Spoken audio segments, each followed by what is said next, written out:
Good evening friends. तो आज आप लोगों के बीच में फिर से मुझे आने का मौका मिला, तो आप लोगों से फिर एक बार चर्चा कर ली जाए आर ओ एग्ज़ाम के बारे में। मित्रों, आप में से बहुत लोगों को डाउट है, कई लोग ऐसी निराशाजनक बात कर रहे हैं कि शायद वैकेंसी नहीं आएगी, आएगी भी तो अगले साल जुलाई में आएगी या दो दो साल बाद आती है। बहुत सारे ऐसे कमेंट्स हमें मिल रहे हैं जिसमें लोग कह रहे हैं कि हमने सुना है कि वैकेंसी इस साल नहीं आएगी या वैकेंसी की दूर दूर तक कोई संभावना नहीं है। इस तरह की बातें लोग जो है कर रहे हैं।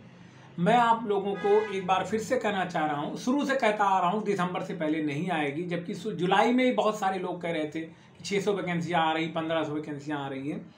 लेकिन मैंने बार बार कहा कि दिसंबर के लास्ट तक या जनवरी फर्स्ट तक जो है वैकेंसी आएगी।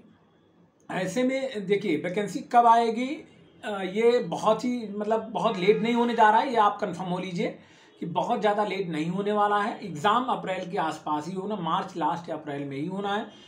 आप लोग जो है डिस्ट्रैक्ट मत होइए, आप लोग अपने ध्यान को मत बटाइए कि जो है वैकेंसी नहीं है या किसी की बातों में आकर के। बहुत सारी निराशाजनक बातें जो आप लोगों के माइंड में आ रही हैं वो वैकेंसी ना होने, सामने ना होने की वजह से आ रही हैं। लेकिन आप लोगों को साथ साथ ये भी पता है कि आरओ का एग्ज़ाम ऐसा नहीं है कि वैकेंसी सामने आ जाए और आप 3 महीने में तैयार या 2.5 महीने में तैयार होके और तुरंत एग्ज़ाम देंगे और आप पास हो जाएंगे। वैकेंसी आना ना आना एक प्रोसेस है, वो यूपीपीएससी का प्रोसेस है, वो अपना वो लोग करेंगे। सरकार भी लगातार यूपीपीएससी को कह रही है कि जितनी या हर एक संस्था जो भी रिक्रूटमेंट एजेंसीज हैं सबको कह रही है कि जो है जो भी वैकेंसियां हैं उनको भरा जाए। तो इसी तरह जो है इसी क्रम में लोक सेवा आयोग उत्तर प्रदेश भी अपनी सारी वैकेंसियां फिल करेगा। ये प्रोसेस है, कई बार लेट होता है, कई बार जो है जल्दी हो जाता है। तो इसमें ये इस आधार पे आप तैयारी नहीं छोड़ सकते या तैयारी नहीं कर सकते कि हमारे सामने वैकेंसी आएगी तभी हम तैयारी करेंगे। आप लोग इस चीज़ को नोट डाउन कर लीजिए और अपने माइंड में एकदम क्लियर हो जाइए कि आपको तैयारी लगातार करनी है। सरकार को जब वैकेंसियाँ देनी होंगी देंगी, सरकार वैकेंसियाँ या आयोग वैकेंसियाँ निकालेगा। जहाँ तक आरओ का प्रश्न है, वैकेंसी निश्चित तौर पर आएगी।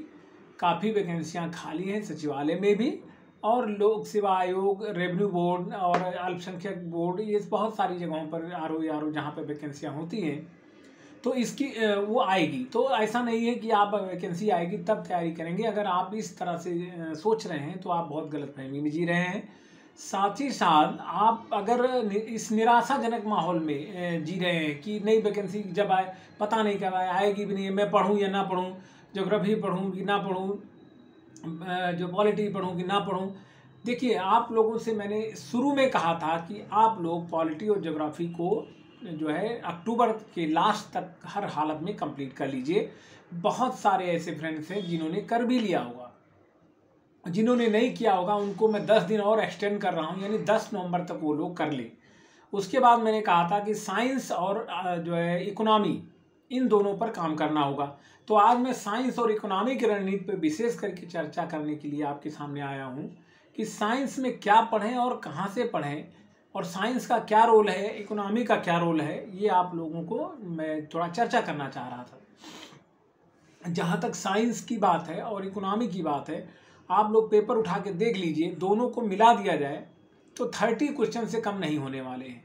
25 क्वेश्चन तो 100% इसमें कहीं नहीं, 30 से के आसपास क्वेश्चंस रहते हैं। तो यानी ये मेजर पोर्शन है, मेजर फैक्टर है आपको एग्ज़ाम क्लियर करने के लिए, जहाँ पर आपको मेहनत करनी है। अब साइंस में कहाँ से पढ़ें, क्या पढ़ें? साइंस में आपको 3 पार्ट हैं आपके, जो है फिजिक्स है, केमिस्ट्री है एंड बायो है।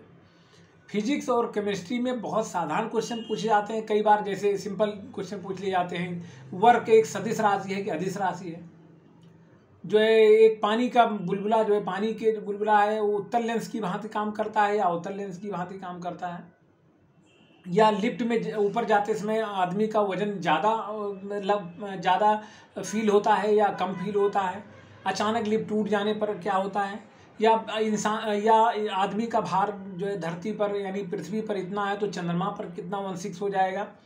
इस तरह के बहुत ही किसी भी जो भी चैप्टर्स हैं उनके छोटे छोटे हल्के हल्के क्वेश्चंस पूछे जाते हैं, जो थोड़ा फार्मूला बेस्ड होते हैं। जिनको बेसिक आइडिया ऑफ फिजिक्स है वो बड़ी आसानी से इसको कर सकते हैं। कई बार आविष्कार पूछ लेता है कि इस चीज़ का आविष्कार, फाउंटेन पेन का आविष्कार, रिवॉल्वर आविष्कार, ये सब तमाम चीज़ें हैं जिनको आपको पढ़ना है। कहाँ से पढ़ेंगे?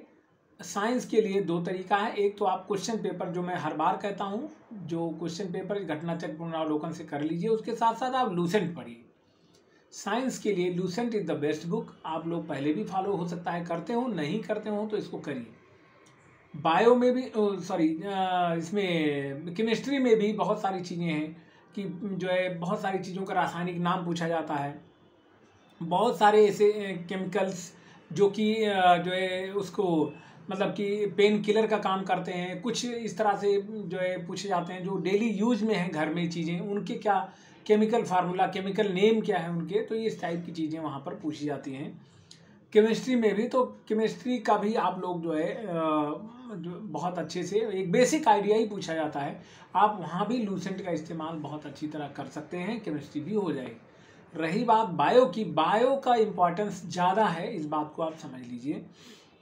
बायो में प्लांट का सेल्स वाला चैप्टर जो है, चाहे वो जो जीवों का सेल्स वाला चैप्टर, और जो डिजीजेज हैं यानी बीमारियों का जो चैप्टर है कि किस रूप से कौन विटामिन्स हैं, मिनरल्स हैं, इनकी कमी से, इनके ज़्यादा होने से क्या प्रभाव पड़ता है, कैसे प्रभाव पड़ता है। तो बायो इज़ द जो है major portion of the science, इसको आप लोग बहुत अच्छे से करिएगा। लूसेंट यहाँ भी काम करेगी। अलॉन्ग विद लूसेंट आप लोग परीक्षा वाणी की आप जो है बायो जीव विज्ञान की ले सकते हैं। अलॉन्ग विद लूसेंट आप परीक्षा वाणी की जो है जीव विज्ञान ले सकते हैं, जहाँ पर आपको बहुत सारी चीज़ें मिलेंगी, सारे क्वेश्चन लगभग वहाँ से कवर हो जाएंगे। अब हमें बात करना है इकोनॉमी। इकोनॉमी में आप जानते हैं कि बजट और इकोनॉमिक सर्वे से क्वेश्चन तो रहना ही रहना है। बजट पेश हो जाएगा जनवरी में। जनवरी में जब बजट होगा, इकोनॉमिक सर्वे आएगा, उसे आप पढ़ेंगे, उसमें कोई बड़ी बात नहीं। उससे जब आएगा, अभी चूंकि आया नहीं तो वो दोनों पोर्शन आप बचा के रखेंगे, उस काम को तो आपको करना ही करना है। साथ ही साथ बेसिक आइडिया ऑफ इकोनॉमी, जैसे बैंक रेट क्या है आपका, जो है PLR क्या है, CRR क्या है, ये सारी चीज़ों को समझना है।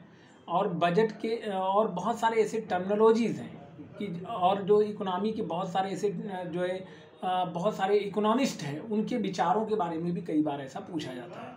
तो इन सब चीज़ों को आप जो है इकोनॉमी में भी आप अच्छे से करेंगे। और इकोनॉमी के लिए आपको जो है एक जो घटनाचक्र पुनरावलोकन की है उसे आप करना, इकोनॉमी तो आपको करना ही करना है। साथ ही साथ अगर हो सके तो प्रतियोगिता दर्पण की जो है अर्थव्यवस्था नाम से आती है, जो 1 साल की आती है, साल भर में आती है प्रतियोगिता दर्पण की, उसे आप कर लेंगे तो बहुत अच्छा हो जाएगा। तो यानी इकोनॉमी के लिए आपको जो है प्रतियोगिता दर्पण का अतिरिक्तांक, अर्थव्यवस्था अतिरिक्तांक आता है, आप वहाँ से पढ़ लेंगे, वहाँ से कवर हो जाएगा आपका।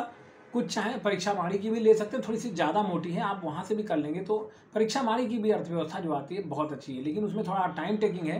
तो आपका अब टारगेट स्टार्ट होता है साइंस और इकोनॉमी का, जो कि आपको 10 दिसंबर तक हर हालत में कंप्लीट करना है। If you want to qualify this exam of RO and ARO, please keep in mind that you have to complete within 10th of the December. तो इसके लिए जो है आप लोग तैयारी करिए। परीक्षा कब होगी, एग्ज़ाम वैकेंसी कब आएगी, इस चीज़ को लेकर के ज़्यादा परेशान मत होइए। आप लोग पढ़ते रहिए, हम आपका गाइडेंस जो भी हम जो कर सकते हैं वो करते रहेंगे। Thank you very much.